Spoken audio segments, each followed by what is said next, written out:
이 광고 보고 클릭했는데 큰 수술했어. 그러면은 뭐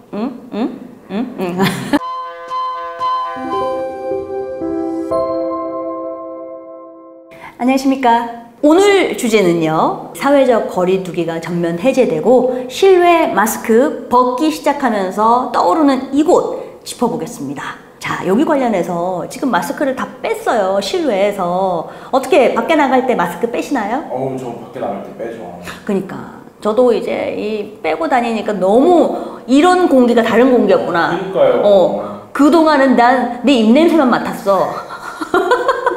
저는 무슨 뭐 산에서 숨 쉬는 줄 알았어요. 그러니까요. 공기가 너무 달라. 이게 미세먼지 나쁨이라도 이거 쓰는 거 안 쓰는 거 너무 차이 나요. 그래서 이렇게 막상 빼고 나니까 집중하기 시작한 곳이 있어요. 과연 어디일까요? 이만큼 가리고 있다가 싹 빠졌어. 다 드러났어. 좀 고쳐야죠. 고쳐야죠. 약하게 고치는 시장은 화장품. 화장품 중에서도 색조, 뭐 아이라인, 뭐 립 틴트, 마스카라, 뭐 이런 식으로 해서 색조 메이크업 시장 급격히 뜨고 있어요. 이거는 이제 약한 부분의 변화인데, 먼저 그래도 그것부터 알아볼게요. 꾸미는 수요가 껑충 뛰었습니다. 예를 들어서 이제 마스크를 빼다 보니까 이제 어떤 변화가 생기냐면, 모임이 많아지고, 야, 그동안 미뤄놨던 회식하자, 외출 본격적으로 해보자. 근데 하려고 했더니 지난 2년 동안 내가 썼던 메이크업 도구들이 없는 거예요. 아시겠지만 2년 전에 썼던 립스틱이요, 유효기간 2년이에요. 버려야 돼요. 그거 그대로 쓰고 있으면 입술 트러블나. 그래서 다시 꾸미려고 하니까 메이크업 관련되는 제품 수요 늘죠. 2년 동안 모임 안 나가니까 그냥 대충 추리닝 입고 있다가 이제 나가. 그러면은 재킷, 아우터 사야 됩니다. 그리고 요거 빠지잖아요? 그러면은 목도 횡하고 귀도 횡해요. 귀걸이, 목걸이, 액세서리 시장도 같이 수요가 껑충 뛰어오르고 있습니다. 실제 숫자로 봤더니 올리브영 같은 경우에서 여기서 숫자를 보여줬는데, 립 틴트 매출이요, 지난 한 달 동안 전년 동기 대비해서 한 50% 이상 급증을 했대요. 근데 이것뿐만 아니라 피부 표현 하잖아요. 물광, 쿠션도 작년 대비해서 50% 이상 매출이 껑충 뛰었고, 아이라이너 매출도 24% 정도가 올랐대요. 에이블리 같은 경우도 원래 패션 앱인데 여기 뷰티 카테고리 확장이 되어 있어요. 뷰티 카테고리 부분이요, 5월 한 달간 전년 동기 대비해서 163% 증가했대요. 그리고 이제 신세계 인터내셔널 액세서리 매출에 대해서 얘기를 했는데, 역시나 매출이 전년 동기 대비 45% 급증을 했어요. 아무래도 여름이 되면요, 겨울보다는 이렇게 넥라인 이런 데를 좀 강조하다 보니까 뭐 목걸이 당연히 해야죠. 귀걸이도 하고. 하지만 여기 당연하지 않는 사람도 있습니다. 귀찮아서. 그래서 이런 식으로 해서 꾸밈에 대한 풀매, 외출 관련되는 수요 껑충 뛰고 있고, 향수 매출이 그렇게 뛰었대요. 향수가, 저 진짜 향수 매니아거든요. 저 아시죠? 맨날 실내에서 뿌리는 거. 그래서 향수 매출이 껑충 뛰어서 왜 뛰었냐? 그동안에는요, 코로나로 인해서 시향을 못하게 했어요. 이게 무슨 향이야 할 때 지금 시향이 안 돼서요. 마스크에 뿌릴 수가 없고. 마스크에 뿌릴 수 없고, 그럼 질식하죠. 근데 4월 25일부터 시향할 수 있게 오픈이 되면서 사람들이 이제 향수에 대한 그 수요가 폭주하고, 그래서 부산 같은 경우에는 롯데백화점 데이터를 봤더니요, 향수의 한 달간 매출이 전년 동기 대비 90%나 증가했어요. 부산의 센텀시티 향수 매출도요, 전년 동기 대비 58% 증가. 그리고 전국의 롯데백화점 봤더니 향수 매출이 전년 동기 대비해서 60% 이상 증가했으니까 전체적으로 롯데나 신세계의 향수 매출이 전년 동기 대비 한 5에서 60% 이상 성장했다. 그도 그럴 것이, 향수를 사실 코로나 뭐 외출도 안 나가고 하는데 굳이 내가 이거를 뿌릴 필요가 없는 거예요. 니즈도 없고. 그리고 막상 새로운 향수에 도전하고 싶다? 근데 향을 맡질 못해. 무슨 뭐 랜덤 박스도 아니고. 도대체 이게 달콤한 건가 했는데 되게 시원해. 저 그럼 바로 당근해야죠. 당근해야죠. 당근? 당근? 당근? 이제 이것보다 더 중요한 게 오늘의 핵심 주제, 바로 이겁니다. 성형외과, 피부과의 러쉬가 일어나고 있습니다. 요걸 빼니까요, 이제 체크해야 될 게 많은 거예요. 이렇게 했었을 때는 생각이 없었는데 요걸 살 빼니까 내가 원래 이렇게 노화가 됐었나? 내 윤곽이 이렇게 흘러내렸었나? 이 고민을 하기 시작하는 거예요. 그러니까 피부과 같은 경우에는 사람들이 처음에는 그 생각했어요. 아, 이거 마스크 빼면은 여드름이나 피부 트러블 관련되는 그런 수요 있지 않을까? 아니요. 오히려 윤곽, 리프팅, 탄력, 노화 이쪽의 시술이 훨씬 더 많은 수요를 보이고 있대요. 그리고 실제 어떤 기사를 봤더니 어느 교수가 굉장히 재미있는 말을 했는데 오히려 마스크를 벗으면서 피부 트러블은 감소할 것이다. 피부가 오히려 좋아질 수 있다. 아, 왜냐면 여기 계속 막 뭔가 있었어. 이렇게 있으니까 밀폐된 공간에서 입안에 공기가 계속 나와서 이 입안에 분비물도 튀고 그리고 이렇게 가리니까 피부 온도가 상승하니까 뾰루지가 올라오는 거예요. 그래서 재미있는데 맞는 말 같다. 그래서 이제 피부과 같은 경우에는 이제 탄력, 리프팅, 수술은 윤곽 또는 눈, 코, 입 다. 그래서 성형외과 같은 경우에는요, 원래 5월이 비수기거든요. 근데 폭주하고 있대요. 압구정에 뭐 병원에 가면은 기본 대기 10명씩. 원래 5월에 잘 안 해요. 아시겠지만 겨울, 수능 끝나고 방학 이렇게 보통 성수기거든요. 근데 지금 5월인데 막 사람들 바글바글하다. 요즘 뭐 그냥 하루에 집 한 채씩 벌고 있겠네요. 그러니까요. 근데 이게 원래는요, 이런 얘기도 있었어요. 마스크 쓰니까 잘 됐다. 이때 성형외과 가지 않나? 이런 질문들도 있었거든요. 어차피 수술하고 이렇게 가려야 되는데 이 쓴기가리 하면 안 돼 라고 하는데 사실 그렇게 전염 다 창궐하고 있는데 간 크게 어떻게 될지 모르는데 병원에서 시술 받는데 코로나 걸렸어. 어떻게 할 거야? 그러면 이제 치료하는데 약부터 먹어야 되고 난리가 나는 거예요. 진짜 큰일 날 수. 그러니까 오히려 그때는 몸을 사릴 수밖에 없는 게 코로나가 너무 심각한 상황이었고 내가 그냥 가가지고 도전하기에는 내 리스크가 있는 거예요. 건강상의 리스크. 그러니까 이런 부분이 있어서 우리의 생각보다 마스크 썼으니까 하는 김에 하겠네 이런 생각과 이 시장의 분위기는 소비자 입장에서는 약간 좀 얼 수 있는 거죠. 근데 이제 지금은 이런 부분이 해제가 되니까 오케이 조금 잠잠해진 것 같으니 해보자. 그래서 성형외과 수도 증가했어요. 성형외과 개원 수 같은 경우에도요, 코로나 기간이 지나면서 한 11% 정도 개원 수가 증가를 했고, 결제 금액 봤거든요. 5월 한 달. 현대카드에서 결제 금액이 한 33% 정도 증가를 했고요. 결제 건수도 한 20% 정도 증가했어요. 그러니까 이제 좀 더 많은 사람들이 결제를 하고 있다. 그래서 이렇게 알 수가 있습니다. 이 마케터의 시각 면에서 이제 정리를 해볼 건데 사실 수술과 시술 수요가 증가를 하면서 그렇다면 시장에서는 어떤 기업들이 있나 체크해 봐야겠죠. 시장에서는요 이런 뷰티와 관련되는 커뮤니티 베이스로 활동하면서 각종 정보를 주고받는 뷰티톡들이 있습니다. 뷰티톡 같은 경우에는요 바비톡과 강남 언니가 현재 이 뷰티 관련되는 플랫폼 1, 2위예요. 강남 언니 같은 경우에는 가입자 수가 한 480만 명 정도 되고 바비톡은 한 380만 명.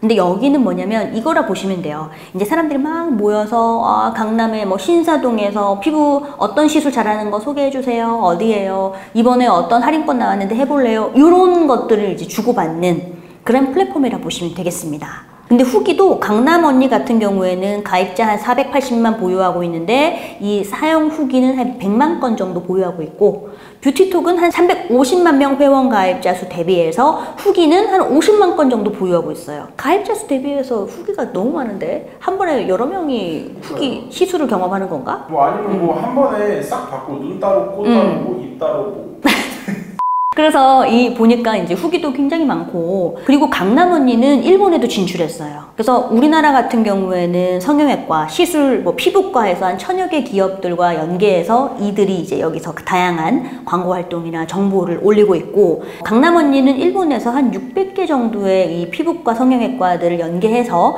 이런 정보 서비스를 제공을 하고 있다고 합니다. 그래서 이제 피부과, 수술, 뭐 성형외과 뜨면서 같이 체크해 보면 좋은 기업 스타트업들입니다. 근데 이런 부분에 있어서의 부정적인 부분도 있습니다. 여기는요 기본적으로 비급여 상품에 대해서 홍보하고 알리는 곳이거든요.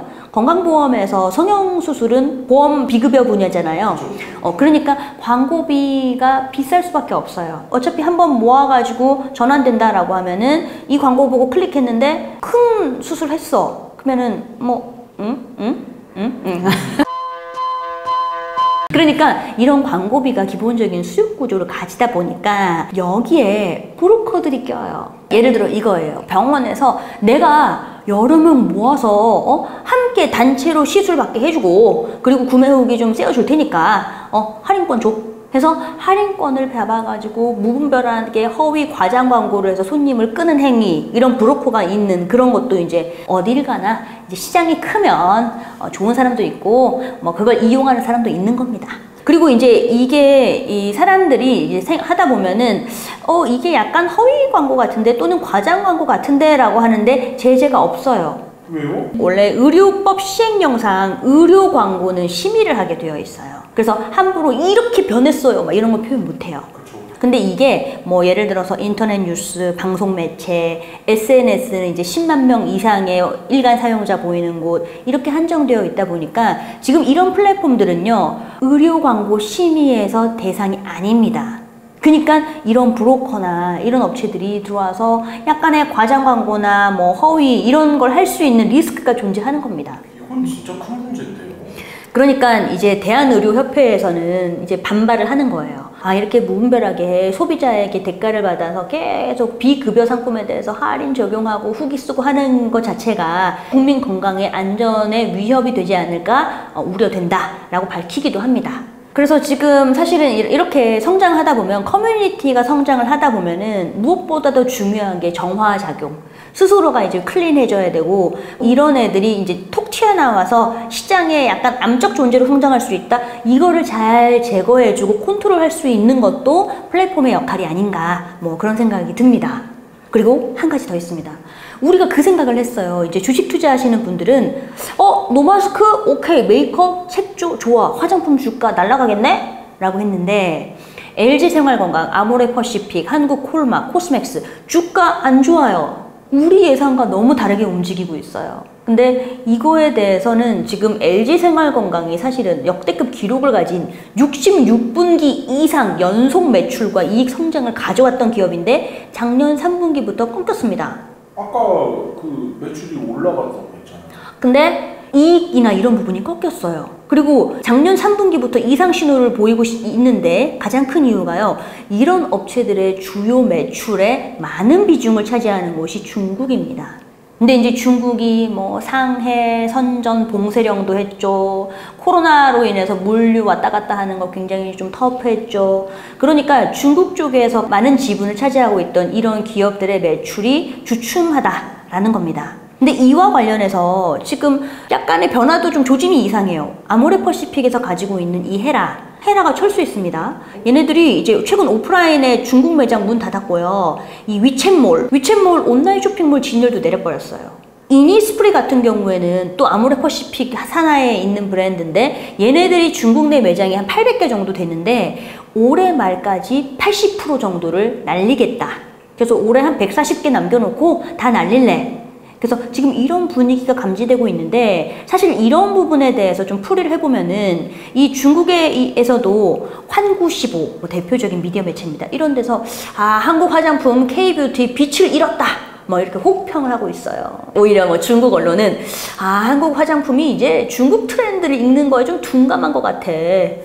그러니까 니네가 이 제깍제깍 대응 못하니까 우리나라 애들이 이제는 중국 브랜드를 따지고 있는 거야. 사실은 이게 민족주의와 애국과 관련되는 문제도 있어요. 그러니까 최근에 중국의 이제 젊은 세대를 중심으로 해서 애국 열풍 그리고 민족주의 우리 거 써야 돼 하다 보니까 외국 브랜드에 대한 배척을 하거나 약간 그런 애국과 관련되는 쪽으로 좀 집중을 하는 그런 모습이 있어요. 그래서 그런 일환으로 뭐 K뷰티가 빛을 잃었네 이런 식으로 조금 표현한 게 아닌가 생각도 됩니다. 그리고 실제 중국의 수입 화장품에서 한국의 위상이 좀 높았거든요. 한때 우리가요 전체 수입 화장품의 중국 시장 점유율이 27%까지 올랐었는데 근데 작년에 18.9% 팍 떨어졌습니다. 이제 뭔가 흐름이 중국에만 너무 의존한다 라고 하면은 이제 리스크가 될 수 있다 이런 거를 좀 이제 느끼게 되는 것 같습니다. 그래서 노마스크로 인해서 화장품의 주가가 날아갈 것 같다 라고 했지만 실상을 봤을 때 중국 매출 의존도가 높을 경우에는 꼭 그렇지 않을 수 있다. 그럼 이제 이 기업들은 앞으로 이 의존도를 낮추기 위해 또는 그대로 매출을 유지하기 위해서는 어떤 식으로 전략을 수정해 나가야 될지 이것도 이제 이들의 숙제가 되지 않을까라는 생각이 듭니다. 네, 오늘 준비한 콘텐츠는 여기까지고요. 오늘 콘텐츠가 마음에 드신다면 구독, 좋아요, 알림 설정 그리고 댓글까지 부탁드립니다. 부탁드리겠습니다. 다음 시간에는요, 유가가 급등하는데 ESG는 무슨? 지금 시장에서 ESG 관련되는 이 펀드에서 자금이 유출되고 있습니다. 도대체 시장이 지금 어떻게 돼가고 있는지 알아보겠습니다.